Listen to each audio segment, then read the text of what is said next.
Mega times news బులెటిన్ల ముందుగా headlines. CM Revanth రెడ్డిని కలిసి శ్రీ ఉజ్జయిని మహంకాళి బోనాల ఉత్సవాల ఆహ్వాన పత్రిక అందించిన మంత్రులు.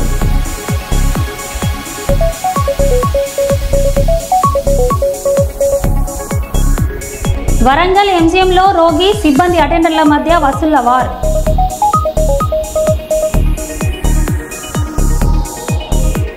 Warangal Hanmakonda dance masters dance association యొక్క మీడియా సమావేశం.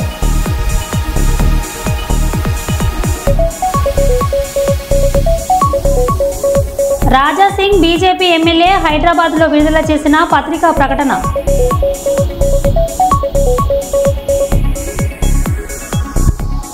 వైసీపీ నేతలపై హోంమంత్రి ఆగ్రహం.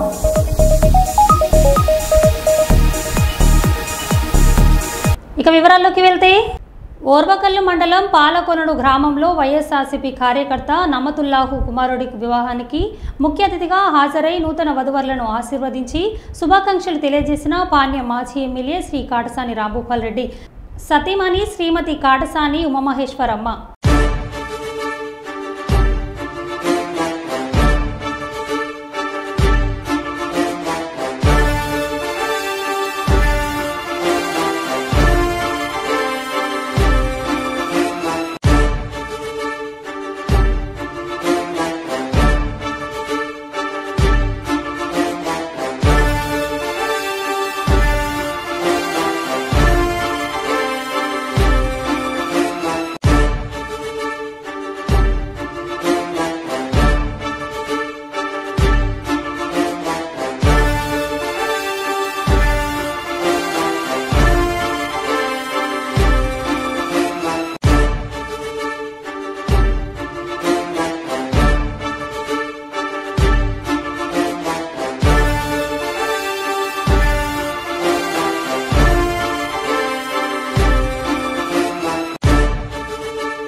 యువత పోరుతో కలెక్టరేట్ ముందు ధర్నా. మోసపు హామీలు ఇచ్చి మోసం చేస్తున్న వైనాన్ని ప్రజలకు తెలియజేసేందుకు వైఎస్ఆర్సీపీ విద్యార్థి విభాగం ఆధ్వర్యంలో యువత పోరు చేపట్టడం జరిగిందని నాయకులు చెప్పారు. కర్నూలు కలెక్టరేట్ కార్యాలయం ఎదుట వైఎస్ఆర్సీపీ విద్యార్థి విభాగం యువత పేరుతో కలెక్టర్ కార్యాలయం ముందు ధర్నా చేశారు. ఈ సందర్భంగా వారు మాట్లాడారు.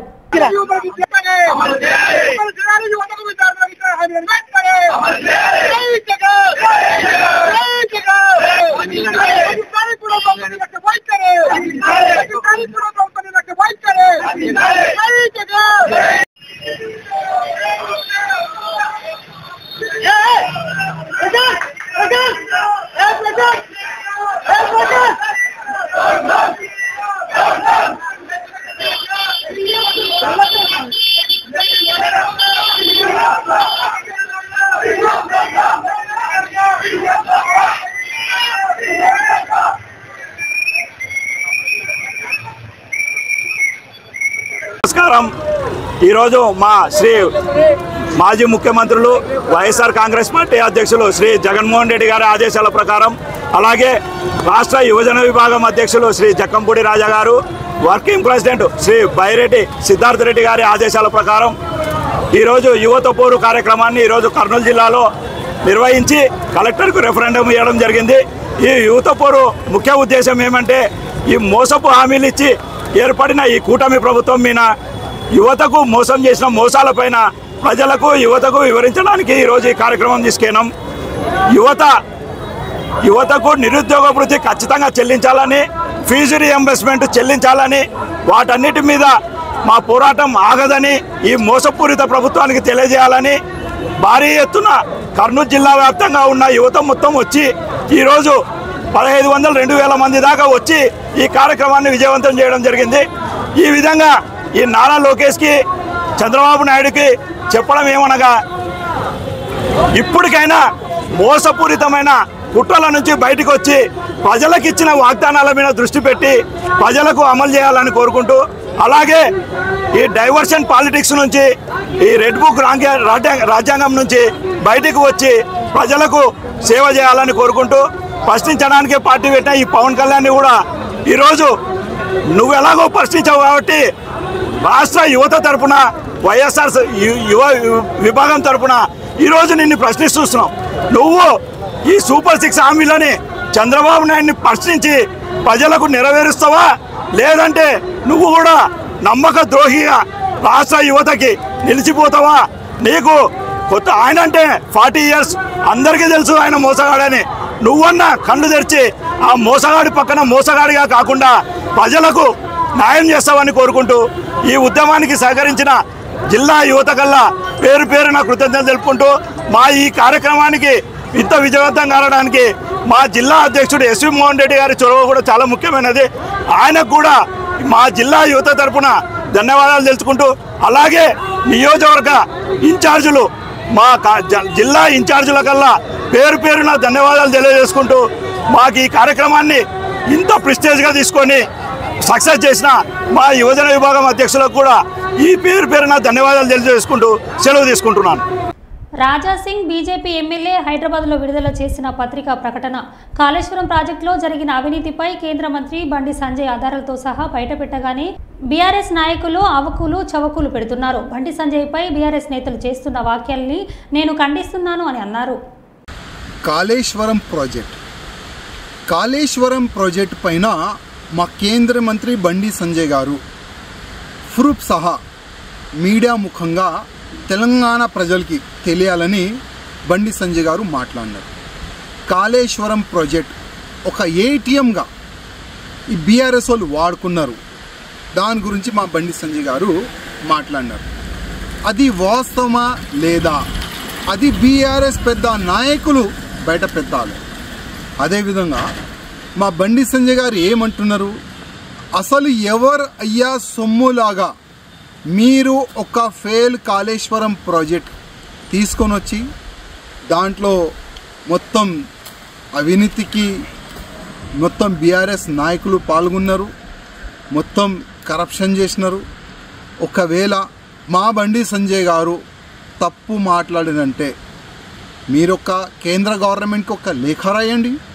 కాళేశ్వరం ప్రాజెక్టులో ఒకవేళ అవినీతి జరిగితే సిబిఐ ఎంక్వైరీ చేపియండి అని బీఆర్ఎస్ నాయకులకి నేను అడుగుతున్నా. ఒక లేఖ రాయండి.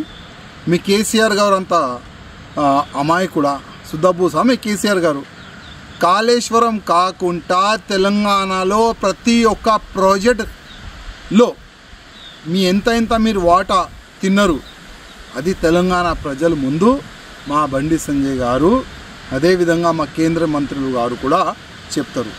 ప్రతిసారి ప్రధానమంత్రి మోదీ గారు కానీ అమిత్ షా గారు కానీ జేపీ నడ్డా గారు కానీ తెలంగాణలో ఎక్కడైనా రైలులు కానీ పొలిటికల్ మీటింగ్లు కానీ ఎక్కడైనా వాళ్ళు పెట్టుకుంటే ఒకటే సబ్జెక్ట్ పైన వాళ్ళు ఫోకస్ చేసినారు, తెలంగాణలో జరుగుతున్న అవినీతి పైన. కాళేశ్వరం ప్రాజెక్ట్ తప్పు ప్రాజెక్ట్, ఒక ఏటీఎంగా కేసీఆర్ ఫ్యామిలీ వాడుకున్న దానిపైననే అందరూ మా నాయకులు మాట్లాడినారు. ఒకవేళ అన్ని బీజేపీ నాయకులు తప్పుగా మాట్లాడినారు, అది మీరు ప్రూవ్ చేయాలంటే కేంద్రంకి ఒక లేఖ రాయండి. మీలో దమ్ముంటే బండి సంజయ్ గారు కానీ వేరే నాయకులు కానీ కాళేశ్వరం ప్రాజెక్ట్ పైన తప్పుగా మాట్లాడుతున్నారు, ఆ కాళేశ్వరం ప్రాజెక్ట్ పైన ఒక సిబిఐ ఎంక్వైరీ చేపియండి అని ఒక లేఖ రాయండి. మీలో దమ్ముంటే బీఆర్ఎస్ నాయకులకి చెప్తున్నా, మా కేంద్ర మంత్రి బండి సంజయ్ గారు మాట్లాడిన ప్రతి ఒక్క మాట నిజం, అది తప్పు ఉంటే మీరు ప్రూవ్ చేయండి.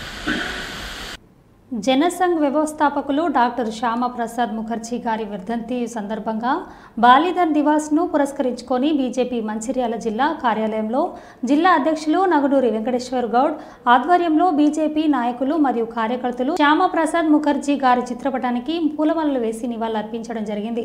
ఈ సందర్భంగా వెంకటేశ్వర్ గౌడ్ మాట్లాడారు. తర్వాత ఏదైతే దేశ విభజన సమయం ఉన్నదో తను అప్పుడు ఈ దేశ విభజన సమయం లోపల మరి కీలకంగా వ్యవహరించినటువంటి నేత ఎవరంటే మన శ్యామప్రసాద్ ముఖర్జీ గారు. నాడు గాంధీ గారు, నెహ్రూ గారు ఈ దేశాన్ని విభజించేటువంటి సమయం లోపల పశ్చిమ బెంగాల్ మొత్తాన్ని కూడా మరి పశ్చిమ పాకిస్తాన్ లోపల కలపాలనేటువంటి నిర్ణయం, అదేవిధంగా అస్సాంను, అదేవిధంగా పంజాబ్ను మొత్తాన్ని కూడా ఈ యొక్క ప్రాంతాన్ని పాకిస్తాన్ లోపల కలపాలని మరి నిర్ణయించినప్పుడు ఆయన ప్రజా ఉద్యమం చేసి పెద్ద ఎత్తున ప్రజలతోటి ఉద్యమాలు చేయించి ఆయన ఉద్యమం ఫలితంగా మన యొక్క ఆ రోజు ప్రభుత్వాల యొక్క మెడ వంచి ఇంగ్లీష్ వాళ్ళను అదేవిధంగా మన యొక్క నాయకుల మెడలు వంచి ఎవరైతే నెహ్రూ గారు గాంధీ గారు వాళ్ళను ఒప్పించి ఈ ఉద్యమాల ద్వారా ఆ రోజు మరి పశ్చిమ బంగాల్లోని హిందూ ప్రభావిత ప్రాంతాన్నంతా కూడా మన భారతదేశం లోపల ఉండే విధంగా అదేవిధంగా పంజాబ్ లోని ప్రాంతాన్ని కూడా సగం ప్రాంతాన్ని భారతదేశం లోపల ఉండే విధంగా అదేవిధంగా అస్సాం మొత్తాన్ని కూడా వాళ్ళకి ఇవ్వకుండా భారతదేశం లోపల ఉండే విధంగా ఆయన చేసినటువంటి పోరాటం ఇవన్నీ మన దేశంలో ఇవాళ ఉన్నది అంటే శ్యామాప్రసాద్ ముఖర్జీ గారి కృషిత ఫలితం అని చెప్పి నేను ఈ సందర్భంగా మనం చేస్తాము. అనంతరం స్వాతంత్రం వచ్చిన తర్వాత కొద్ది సంవత్సరాల పాటు పరిశ్రమల శాఖ మంత్రిగా ఉంటే అనేక పరిశ్రమలు స్థాపించి ఈ భారతదేశాన్ని అత్యున్నత స్థాయికి తీసుకుపోయే విధంగా ఆయన ప్రథమ ప్రభుత్వం లోపల కొత్త ప్రభుత్వం లోపల కృషి చేసిండ్రు. తర్వాత ఏదైతే పాకిస్తాన్ నుంచి కొంతమంది వలసదారులు మరి హిందువులు కావచ్చు మన అక్కడ ఉన్నటువంటి పీడిత వర్గాలు కొన్ని ఇండియాకు వస్తున్న సందర్భం లోపల పాకిస్తాన్ రానియకుండా వాళ్ళ మీద దుశ్చర్యలు చేసినటువంటి సందర్భం లోపల మరి ఇక్కడ ఉన్నటువంటి ప్రభుత్వం సరిగా స్పందించకపోవడంతో నెహ్రూ గారు సరిగా స్పందించకపోవడంతో ఆ యొక్క ప్రభుత్వం నుంచి వైదొలిగి ఆయన మరి స్వతంత్రంగా భారతీయ జనసంఘ ఒక సాధారణ వ్యక్తి లోపల ఒక పార్లమెంట్ సభ్యుడిని తీసుకుపోయి ఎక్కడ జనావాసాలు లేని ప్రాంతం లోపల ఒక పాడుపడ్డటువంటి గెస్ట్ హౌస్ లోపల మరి ఆయనను బంధించి గృహ నిర్బంధం చేసి దానినే సబ్ జైలుగా మార్చినటువంటి కాశ్మీర్ ప్రభుత్వము అనేక రోజుల పాటు 20-25 రోజుల పాటు నానా చిత్రహింసలకు గురిచేసింది. ఆయన అనారోగ్యం పాలై స్వతహాగా ఆయన మరి శరీరానికి అస్తమా పేషెంట్ ఆయన కాశ్మీర్ లోపల చలి వాతావరణం లోపల ఆయనను ఒక ఎలాంటి రక్షణ లేని ఒక ప్రాంతం లోపల పెట్టడంతో ఆయన అనేక ఆరోగ్య సమస్యలు ఎదుర్కొని మరి అక్కడ ఉన్నటువంటి వైద్యులు కూడా ఆయనకు ట్రీట్మెంట్ చేసినటువంటి సందర్భం లోపల మరి ఆయనకు స్టెప్టోమైసిన్ అనేటువంటి డ్రగ్ ను అక్కడ ఉన్నటువంటి డాక్టర్ ఇవ్వడం ద్వారా ఆ డాక్టర్ కూడా శ్యామాప్రసాద్ ముఖర్జీ గారు చెప్తారు, నాకు ఈ డ్రగ్ పడదు, నా కుటుంబం లోపల ఉన్నటువంటి వైద్యులందరూ కూడా చెప్తున్నారు ఈ డ్రగ్ తీసుకోవద్దని చెప్పిందంటే అప్పటి కాలం డ్రగ్ వేరు ఇప్పటి కాలం డ్రగ్ లేరు మీరు తీసుకోవచ్చు అని చెప్పి ఆయనకు ఆ ఇంజక్షన్ వేయడం.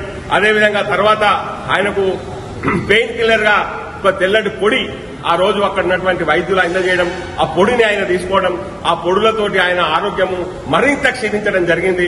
క్షీణించినటువంటి సందర్భం లోపల ఆయనను అరెస్ట్ చేసినటువంటి కాలం లోపల కూడా మన ప్రధానమైనటువంటి నెహ్రూ గారు కాశ్మీర్ లోపలికి వెళ్లి మన ఒక పార్లమెంట్ సభ్యుడు అక్కడ జైల్లో ఉంటే కనీసం పరామర్శించకపోవడం ఆ రోజు కాంగ్రెస్ పార్టీ యొక్క దమన నీతికి నిదర్శనమని నేను చెప్తా ఉన్నా. మరి ఆ యొక్క ట్రీట్మెంట్ తర్వాత ఆయన ఆరోగ్యం క్షీణించి తర్వాత ఒక 2-3 రోజుల తర్వాత ఆయన హాస్పిటల్ తీసుకుపోయారు. ఆ హాస్పిటల్ కు తీసుకుపోయినటువంటి సందర్భం లోపల అక్కడ అనుమానాస్పద స్థితి లోపల కాశ్మీర్ లోపల ఆయన మృతి చెందడం జరిగింది. దీని మీద విచారణ జరపాలని వాళ్ళ తల్లి నెహ్రూ గారికి విజ్ఞాపన చేస్తే కాశ్మీర్ ప్రభుత్వము మంచిగా చూసుకున్నది నీ కొడుకును అని చెప్పి సర్ది చెప్పే ప్రయత్నం చేసింది తప్ప దాని మీద విచారణ జరపకుండా పరోక్షంగా కాంగ్రెస్ ప్రభుత్వము ఆ యొక్క అప్పుడున్నటువంటి కాశ్మీర్ ప్రభుత్వానికి సపోర్ట్ చేసి పరోక్షంగా మరి శ్యామాప్రసాద్ ముఖర్జీ గారి హత్యకు కుట్రలు పట్టిందనేటువంటి అనేక కథనాలు ఇవాళ ఉన్నాయి. కాబట్టి ఆ రోజు శ్యామాప్రసాద్ ముఖర్జీ బలిదానమైనటువంటి ఏక్ దేశ్ మే దో నిషాన్ నహీ చలేగా అనేటువంటి యొక్క విధానం కోసం ఆయన ప్రాణం అర్పిస్తే ఆ యొక్క ఆర్టికల్ 370ని నరేంద్ర మోడీ గారు ప్రభుత్వంలోకి వచ్చిన తర్వాత మొన్న 2019 లోపల మరి ఆయన యొక్క జీవిత ఆశయాన్ని నెరవేర్చి ఆర్టికల్ 370ని తొలగించి ఈ రోజు కాశ్మీర్ భారతదేశం లోపల అంతర్భాగంలోగా చేసుకోవడం జరిగిందని చెప్పి అంకిత భావం గల ఇటువంటి ప్రధానోపాధ్యాయులు ఇంకా ఉండడం మన అదృష్టం. ఈ జనరేషన్లో పిల్లలు చేసుకున్న పుణ్యమో తల్లిదండ్రులు చేసుకున్న అదృష్టమో. ప్రభుత్వాలు కలలు కన్న ప్రపంచం. జైహో ప్రధానోపాధ్యాయ. విశాఖపట్నం జిల్లాలో నివాసం ఉంటూ గోపాలపట్నంలో జీవిస్తున్న మహనీయ ఉపాధ్యాయ వృత్తికే వన్నె తెచ్చిన విజయ్ కేతనయ. గోపాలపట్నం మండలం, విశాఖపట్నం జిల్లా. మన పాఠశాలలో అడ్మిషన్లు జరుగుతున్నవి. మన పాఠశాల ప్రత్యేకతలు: 100% ఇంగ్లీష్ మీడియం. మన స్కూలు మోడల్ స్కూల్ గా ఎంపిక చేయబడినది. మన పాఠశాలలో 5 తరగతులకు 5 గదులు ఉన్నాయి. 5 తరగతులకు 5గురు అర్హత గల అనుభవజ్ఞులైన టీచర్లు ఉన్నారు. అన్ని గదులకు విద్యుత్ సదుపాయం కలదు. అన్ని గదులలో ఫ్యాన్ల సౌకర్యము ఉన్నది. విద్యార్థులు కూర్చోవడానికి అనువైన బెంచీలు ఉన్నాయి.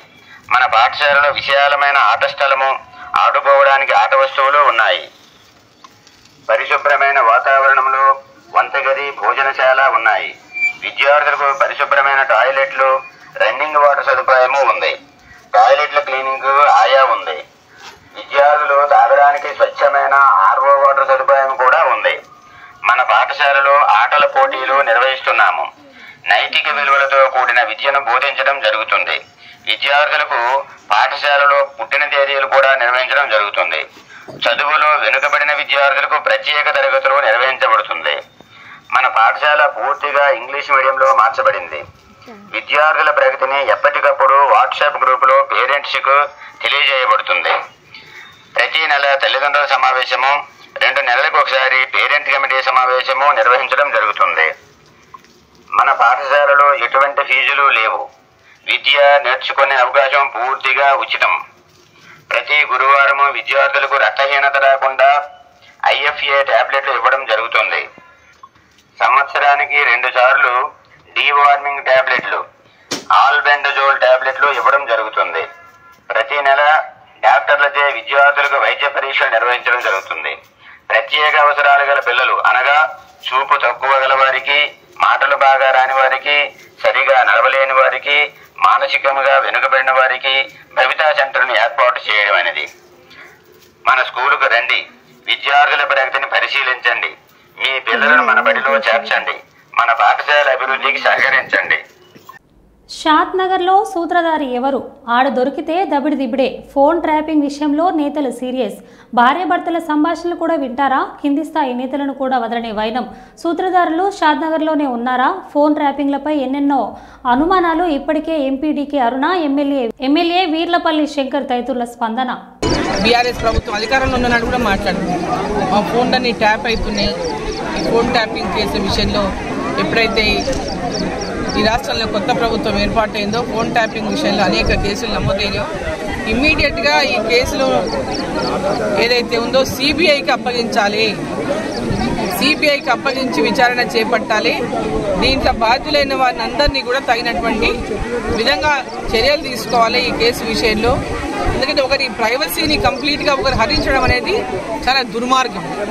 భార్యాభర్తలు మాట్లాడుకున్నటువంటి సందర్భంలో కూడా ఫోన్లు ట్యాప్ కాబట్టి సో ఇది ఒకరి కంప్లీట్గా వారి స్వేచ్ఛను హరించడమే తప్ప రాజకీయ కారణాల చేత పేర్లు చెప్పి రాజకీయ ప్రతి ఒక్కరి మామూలు కార్యకర్తల ఫోన్లు కూడా ట్యాప్ చేయబట్టాయి. ఎన్నికల సందర్భంగా ప్రతి ఒక్క భారతీయ జనతా పార్టీ కార్యకర్తలు కానీ మా ఫోన్లతో పాటు అనేక మంది కార్యకర్తల ఫోన్లు కూడా ట్యాప్ చేయబడ్డాయి. సో ఈ ట్యాప్ చేసినటువంటి వాళ్ళకి ఎవరెవరికి సంబంధం ఉందో అవన్నీ వివరాలు బయటపడాలంటే ఖచ్చితంగా సిబిఐ ఎంక్వైరీ జరగాల్సిందే. సిబిఐ ఎంక్వైరీ చేయడానికి రాష్ట్ర ప్రభుత్వం కూడా సిబిఐ ఎంక్వైరీని వెల్కమ్ చేయాలా, ఎంబడే సిబిఐ ఎంక్వైరీకి దీన్ని అప్పగించాలి. గొంతుకలు కోస్తామనే మాటలు సినిమాల్లోనే బాగుంటాయని పవన్ కళ్యాణ్ అన్నారు. నేను సినిమాల నుంచి వచ్చిన వాడినే. శాంతి భద్రతలకు భంగం కలిగించే ఏ చిన్న విషయాన్ని కూడా సహించం అని డిప్యూటీ సీఎం పవన్ కళ్యాణ్ అన్నారు. ఎంత రిలవెన్స్ నాకు తెలియదు కానీ గత ప్రభుత్వ పాలకులు అధికారంలో లేకపోయినప్పటికీ కూడా ప్రతిపక్షంలో కూడా వారికి అంత బలం లేకపోయినప్పటికీ కూడా వారి రౌడీజం కానీ వారి అసాంఘిక విధానాలు కానీ వారి ఎనార్కిస్ట్ అప్రోచ్ కానీ ఏమాత్రం మారలేదు. ఇది చాలా ప్రతి ఒక్కరికి కూడా చాలా లోపలగా తరిచి చూడాల్సిన అంశం ఇది. వారికి ఎవ్వరికీ కూడా ప్రజాస్వామ్య విధానాల మీద ఏమాత్రం గౌరవం లేదు. పోలీస్ అధికారులు వాళ్ళు తప్పులు చేసే పోలీస్ అధికారులు వాళ్ళని అరెస్ట్ చేసి నిలువరిస్తే మటుకు మేము వెంటాడతాం, మేము will hunt you no matter where you are, మీరు ఎక్కడ విదేశాల్లో ఉన్నా వెంటాడతామనే ఈ స్టేట్మెంట్స్ చాలా ఇబ్బంది కలిగిస్తూ ఉంది. ఇది వారికి సందర్భంగా తెలియజేస్తా ఉన్నాం. ఇది ఈ గవర్నమెంట్ నారా చంద్రబాబు నాయుడు గారి నాయకత్వంలో కూటమి ప్రభుత్వం ఇలాంటి అసాంఘిక చర్యల్ని ఏమాత్రం సహించం.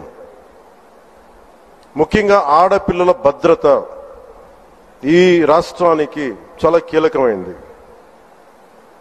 వీటికి ఆడపిల్లల భద్రతకు సంబంధించిన కానీ ఎనార్కిస్ట్ అప్రోచ్ కానీ రాష్ట్రంలో ఉంటే ఏమాత్రం సహించే విధానం ఈ కూటమి ప్రభుత్వానికి లేదు అనేది మీ అందరికీ చాలా ప్రత్యేకంగా మేము తెలియజేస్తున్నాం. వారికి కూడా బెదిరించే వాళ్ళకి ఈ సందర్భంగా ఒకటే తెలియజేస్తున్నాం, గొంతుకులు కోస్తాం, కుత్తుకలు కోస్తాం, ఇలాంటి నినాదాలకి భయపడే వాళ్ళం ఎవరూ లేము ఇక్కడ. అలాంటివన్నీ చూసే మిమ్మల్ని మీలాంటి వాళ్ళని ఎదుర్కొని ఇక్కడ దాకా వచ్చాం. ఇలాంటి పిచ్చి బెదిరింపులు కానీ పనికి మాలిన బెదిరింపులు కానీ దయచేసి చేయకండి. తాటాక చప్పులకి ఇక్కడ ఎవరు భయపడేవారు లేరు. ఇంకా సంస్కారం ఉంది కాబట్టి, మాట మీద గౌరవం ఉంది కాబట్టి ఇంకా చాలా పద్ధతిగా మాట్లాడుతున్నాం. ముఖ్యంగా అధికార యంత్రాంగం అందరికీ, right from constituency level to the state level, my appeal to all the officials, make sure you give us, implement the good governance. ముఖ్యంగా లా అండ్ ఆర్డర్కి సంబంధించి మటుకు కరప్షన్ లేని విధానాలతోటి ముందుకెళ్లాలని మనస్ఫూర్తిగా కోరుకుంటా ఉన్నాం. అలాగే ఏ విధమైన ఇబ్బందులు కలిగించినా, చాలా మందికి ఒక ఆలోచన ఉండొచ్చు, మళ్ళీ ఆ ప్రభుత్వం వస్తే ఏమవుతుంది, ఆ ప్రభుత్వం రావట్లేదు.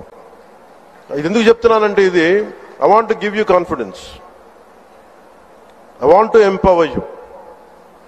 ఎందుకంటే మేమందరం ఇంక సహించడానికి సిద్ధంగా లేవు. ఇక్కడ ఈ కూటమి ప్రభుత్వం తక్కువ మేము మాట్లాడుకుంది 15 నుంచి 20 ఏళ్ళు ఉండాలి. ఎందుకు అనుకున్నామంటే, ఆంధ్రప్రదేశ్ వికసిత్ ఆంధ్రప్రదేశ్గా ఉండాలి, వికసిత్ భారత్లో భాగంగా ఉండాలి. అంటే ఈ ఐక్యత చెడగొట్టే పరిస్థితుల్లో నేను లేను, ఎవరు కూడా లేవు. అలాగే ఇది గత ప్రభుత్వ పాలకులు కూడా ఇది గుర్తుపెట్టుకోవాలి. మీరు కనుక ఇలా అలాగే ప్రత్యేకించి రోడ్ల మీదకి వచ్చి బ్యానర్లు పట్టుకొని గొంతుకులు కూసేస్తాం, సినిమాలు చెప్పడానికి చాలా బాగుంటాయి ఇవి. నేను సినిమాల నుంచి వచ్చిన వాడిని, సినిమాలు చెప్పడానికి చాలా బాగుంటాయి. నిజ జీవితంలో నమ్మి మోసపోకండి. కాలు మక్కిలు ఎరకొట్టి కింద కూర్చోబెడతాం. జాగ్రత్త, పిచ్చి వేషాలు వేయకండి ఎవరు కూడా. ఇవి సరదాగా ఉండే విషయాలు కాదు ఇవి. శాంతి భద్రతలను ఏమాత్రం క్షీణిస్తే చిన్నపాటిది కూడా సహించం. మీకు బలంగా తెలియజేస్తాను ప్రజలందరికీ కూడా. పిచ్చి పిచ్చి మాటలు మాట్లాడకండి ఎవరు. సరదాగా లేం మేము ఇక్కడ. చాలా దెబ్బలు తిని వచ్చాం ఇక్కడ దాకా, చాలా దెబ్బలు తిని వచ్చాం. 5 స్టార్ హోటల్స్ లో ఉన్నా కానీ రక్షణ లేని పరిస్థితిలో ఉండేది. రోడ్ల మీదకి లాక్కొచ్చి మహిళలను కూడా వీళ్ళు జైల్లో పెట్టిన వ్యక్తులు. అవన్నీ తట్టుకొని నిలబడ్డామంటే ఇంకా మేము సంస్కారంగా ఉండాలి. With the constitutional guide lines, with in the frame work of law ఉండాలి. కాబట్టి చాలా పద్ధతిగా మాట్లాడుతున్నాం. అనవసరంగా రెచ్చగొట్టకండి ఇవన్నీ ఇలాంటి మాట్లాడి. నేను తమిళనాడు సభలో కూడా చెప్పాను. అదేంటంటే సాధు మిరండాలు కాడు కొళ్ళాదంటే, సజ్జనుడి కోపం వస్తే అడవి కూడా ఆపలేదనేది. అలాగే మాది మంచి ప్రభుత్వం. నారా చంద్రబాబు గారి నాయకత్వంలో ఉన్న కూటమి ప్రభుత్వం మంచి ప్రభుత్వం, మెతక ప్రభుత్వం కాదు. ఇది సమర్థవంతమైన ప్రభుత్వం, అభివృద్ధి చేసే ప్రభుత్వం, కానీ మెతక ప్రభుత్వం కాదు. ఇది పిచ్చి వేషాలు వేసే తొక్కి నారా తీస్తాం, గుర్తుపెట్టుకోండి. ఇది సంస్కారం ఇది సభకి కరెక్ట్ కాకపోయినా చెప్తున్నాను ఇది. ఎందుకంటే మేము చాలా దెబ్బలు తిని వచ్చాం కాబట్టి మళ్ళీ ప్రజల్లో భయాందోళన చేద్దామని పిచ్చి పిచ్చి వేషాలు వేస్తే ఏ మాత్రం ఉపేక్షించాం. అధికారులకు కూడా మేము అదే అప్పీల్ చేస్తున్నాం.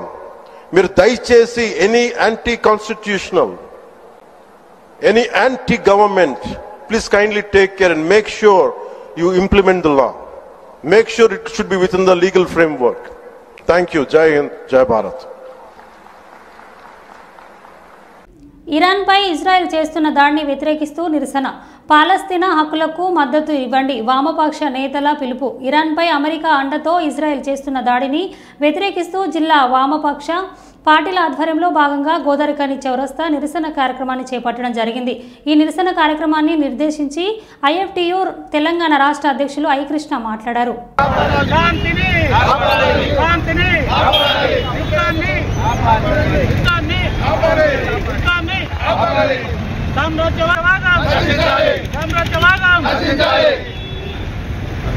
ఇరాన్ కు మద్దతు ఇస్తూ ఏకధ్రువ ప్రపంచంగా ఇవాళ ప్రపంచం మీద తన ఆధిపత్యాన్ని తన పెత్తాన్ని చెలాయిస్తుంది.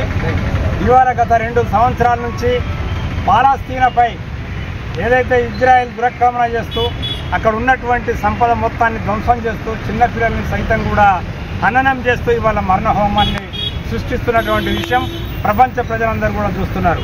ఒకవైపున రష్యా ఉక్రెయిన్పై దాడి, మరొక వైపున ఈ రోజున ఇరాన్ ఏదైతే ఉందో ఇవాళ ఇరాన్ పైన అమెరికా దాడి, అదేవిధంగా ఇజ్రాయెల్ ఇవాళ పాలస్తీనాపై దాడి. ప్రపంచం మొత్తం ఇవాళ ఒక ఆందోళనకరమైనటువంటి పరిస్థితిలో నిలబడి ఉంది. యుద్ధాలు ఎవరి మేలు కోసం కూడా ఉపయోగం లేదు. ఈ యుద్ధాలు అనేటువంటి ప్రపంచ సామ్రాజ్యవాదానికి పెట్టుబడిదారులకు ఉపయోగం తప్ప, పాలకులకు ఉపయోగం తప్ప, ఇది ఏ రకంగా కూడా మొత్తం ప్రపంచంలో ఉన్నటువంటి పీడిత తాడిత ప్రజలకు, కార్మిక వర్గానికి, కష్టజీవులకు ఎలాంటి ఉపయోగం లేదు. కనుక ప్రజలందరూ కూడా తీవ్రంగా ఈ యుద్ధాల్ని అసహించుకుంటున్నారు. యుద్ధం అంటేనే రక్తపాతం, యుద్ధం అంటేనే మానవ హననం. కనుక యుద్ధాన్ని ఆపాలి, శాంతిగా మొత్తం సహజీవనంతో ఇవాళ ప్రపంచంలో ఉన్నటువంటి అన్ని దేశాల ప్రజలు కూడా బ్రతకాలని కోరుకుంటున్నారు. కానీ సామ్రాజ్యవాదం ఇవాళ ప్రజల మధ్యలో చీలిక తీసుకొచ్చి మార్కెట్ల కైవసంకై ఆయిల్, క్రూడ్ ఆయిల్ ఏదైతే మధ్యాసియా ప్రాంతమైనటువంటి మిడిల్ ఏదైతే ఇంటర్నేషనల్గా ఉన్నటువంటి క్రూడ్ ఆయిల్ ఉత్పత్తి చేస్తున్నటువంటి సిరియా, జోర్డాన్ లేదా అమెరికాకు అనుకూలంగా ఉన్నటువంటి అనేక తన యొక్క శక్తిని ఇవాళ కేంద్రీకరించి మార్కెట్లను కైవసం చేసుకోవడానికి అమెరికా పన్నుతున్నటువంటి పన్నగం ఇది. దీని వెనుక అమెరికా ఉంది. అమెరికా తక్షణం తన యుద్ధోన్మాదాన్ని ఆపాలని ప్రపంచ ప్రజలు శాంతిని కోరుకుంటున్నారు. మన దేశంలో కూడా ఇవాళ సిపిఐ, సిపిఎం, సిపిఐ-ఎంఎల్ అనేక వామపక్ష పార్టీలు, ప్రజలు అందరూ కూడా ఇవాళ ప్రపంచ సామ్రాజ్యవాదాన్ని ఖండిస్తున్నారు. కేంద్ర ప్రభుత్వం కూడా తలొగ్గి ఈ సామ్రాజ్యవాదానికి వ్యతిరేకంగా ఐక్యరాజ్య సమితిలో మనం వాయిస్ని వినిపించాలి, మనం తీర్మానం చేయాలి. మనం పాకిస్తాన్కు మద్దతుగా, ఇరాన్కు మద్దతుగా, అమెరికాకు వ్యతిరేకంగా మనం తీర్మానం చేయాల్సిన అవసరం ఉందని ఇవాళ కేంద్ర ప్రభుత్వాన్ని డిమాండ్ చేస్తున్నాం. మరో బులెటిన్లో మళ్ళీ కలుద్దాం. Stay tune.